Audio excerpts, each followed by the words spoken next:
Hey guys, what's up? Welcome back to the channel. It's Cynic Alex, and today I want to check out all of the characters that are available so far in Marvel Mystic Mayhem. I want to go through them, talk about each of them a little bit, and give you a better idea of what you can expect when you jump into the game, either in the closed beta or when the game launches.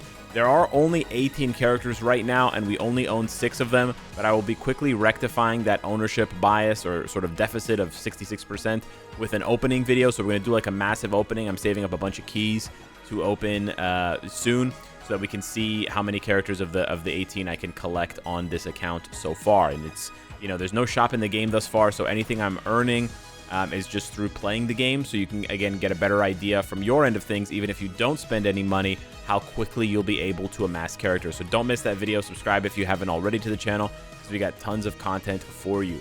So yeah, although there are only 18 characters, I do expect them to add more. Just to give you guys an example, Black Knight and Moon Girl, Devil Dino, and Storm were not in the game when it first launched in Alpha. Now, the Alpha was not that long ago, and since then they've added 3 characters, which is nice, really cool, unique designs, and all of the characters are quite different, right? They don't sort of seem like copy and paste characters, or even similar characters that would be easily duplicated as far as animation goes. So I kind of like the mixture of characters they've chosen so far to add to the game. I have to say it's a big plus. The characters don't feel too samey, despite the fact that there's this like mystical kind of Doctor Strange-ish vibe that all the characters have. They still feel unique, and they still feel part of their own sort of thing, despite being also, you know, added to this kind of mystic alliance. I do hope they add more characters, though. I have to say I'm a little bit scared with just 18. I mean, Marvel Rivals, way more complex game, launched with, and it's free to play as well, launched with over 30 characters, I believe. So this game definitely has some catching up to do. I think they should attempt to launch with at least 24 characters, if not 30. I think launching with anything less than 30 is probably not a great sign, unless they start adding characters rapidly. And I'm talking like 4 or 5 characters a month rapidly. Because it's not that this game needs hundreds of characters like Marvel Future Fight or Strike Force. In a way, you could say it kind of does, because it's similar to Strike Force, but it's more about the combinations of characters. You can see already you have these different typings. You have energy, mutation, you have, what is this called again? Weaponry, you have kind of chaos, right? You have all these, or mystic arts, you have all these different types of characters, and then you also have the classification, right? You have melee attackers, ranged attackers, support characters, and tanks. So having all of those different types means that you need a lot of characters to express all of the different types, right? You want to make sure that you have a good balance of things so that you don't end up with too many characters of the same type or the same sort of classification, and then you don't really have one of another. Like, for example, thus far, there are no weaponry tanks. You can see that Hulk is a tank, you can see that Juggernaut down there, and the Mystic Arts is a tank, Armor is a tank, has mutation, and then that's it. So the game right now doesn't even have a character for each full combination that they express in the game. That's not a great sign. However, it is still a beta, and this is just a personal opinion of mine. It might not bother every type of player. So, you know, I have no worries about them fixing this. I think they will add more characters in time. I mean, there's so many good characters that they still haven't added, but they've also been smart to add a lot of the core characters. Doctor Strange, Hulk, Spider-Man, Iron Man. We do have a few fan favorites like Thor missing right now, Black Widow, etc., but I'm sure in time they will all make their way to the game. So if we check out, starting with Sleepwalker here, probably one of the least interesting characters just because he has so little connection, like no connection to the MCU. I don't even know if he has a connection in the comics or if he's sort of brand new to this game, but he's pretty cool. He can save your dreams, and he's read the training manual. He's kind of like a nerdy Doctor Strange alien hybrid. He's energy type, but I'm just honestly going to call it blue. You can see there's actually a lot of content within this gallery for each character. Fear not. I've dream sand to spare. It's crazy. And yeah, this is something you can just access whenever you want. So that's really cool. You've got a little backstory with little rewards that you can get, which is nice because it helps you learn about the character, and it also rewards you, and it's for building up the character to level 25 and level 40. You can see their skills in better detail, and you can see the image sort of up close, high res. And then you have these bonds. These bonds are really cool because they're unique to each character, but they provide synergy when you build out your roster. So there's already a built-in reward for spreading your roster out. And the reward as well for the bond is a bonus to your entire account for all heroes. So there's sort of like a global buff, which is really nice. And all you have to do is own Doctor Strange in this case, because you start with Sleepwalker automatically. So every account will already be at 1 out of 2. And then every character in your account will get this small attack buff. Obviously, 0.5% is not a lot, but presumably if you have a bunch of these buffs, they're going to add up, and then they're going to be quite substantial and quite useful. In the bottom left-hand corner, you'll see you also have this little icon where you can use to switch between characters. It's really nice. I find that the UI in this game and the different menu switching is very thought out and well designed. And it feels smooth to go between the different menus, looking for different content or seeing characters and gear and stuff like that. It doesn't feel clunky. It doesn't feel out of place, and it doesn't feel like you're searching for the button, because it's all very well organized, and it's also labeled, like it just says details page. Here you have the Psylocke one, where she gets a bonus for having either Juggernaut armor or Storm. And then if you collect another one, you get another bonus. So this one's a little bit bigger, but you get attack and defense once you go through all of it. And you can see she's got the same stuff here. Let's hear a victory quote. They won't be trying that. Yeah. Personally, Once I've got you, I'm not the biggest fan of Psylocke because she's very squishy. She's a melee fighter, but I just find her HP's really, really low. But she's still useful for certain content. Then you got Misty Knight here as a weaponry. I really like Misty. I think she's underrated in the game. She's quite strong. She's got her skills here. She's got her team up with Moon Knight. Classic. You got some more attack.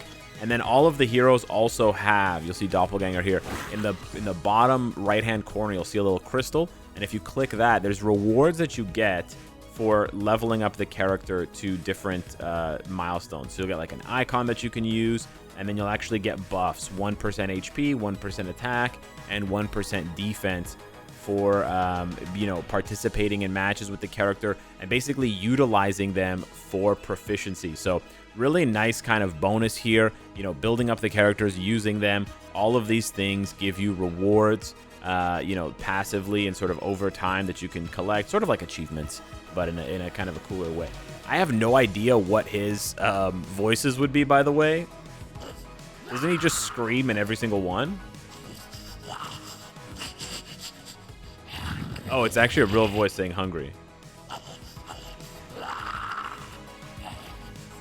Oh, cool. Okay. Most of them are just screams, though. Yes, yes.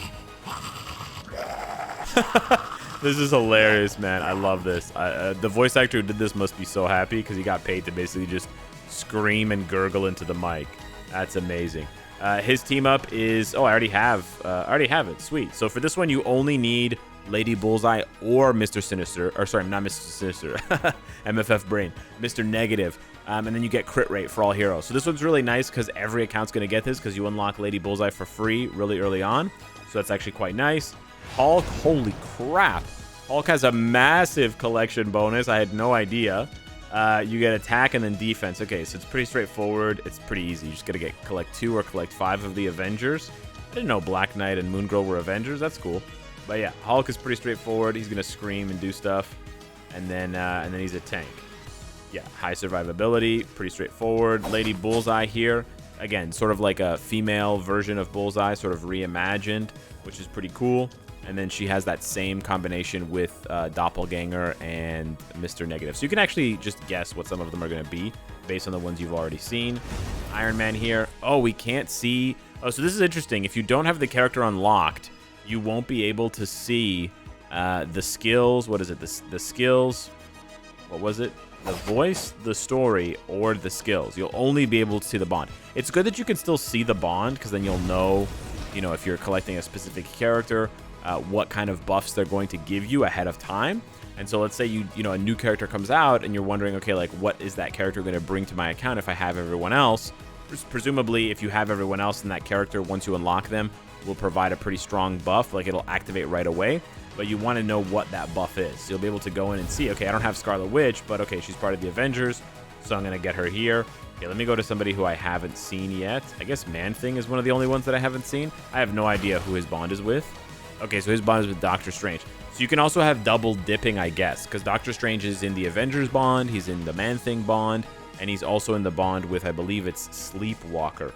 So that's interesting there. I think Black Knights is just going to be the Avengers. Yeah, most of them just kind of go to the Avengers. Juggernaut's going to be with Armor, Storm, and Psylocke. And I think that's pretty much everybody.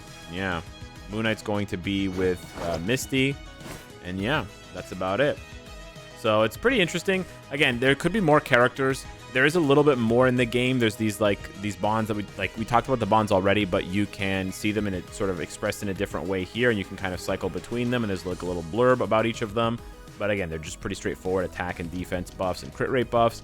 And then you have these highlights. So these highlights are basically kind of like cards that you equip onto characters, and they provide buffs to that singular character. So for example, if we go over to my Hulk, he has the only one that I have right now, which is this card here that buffs his defense by 12%.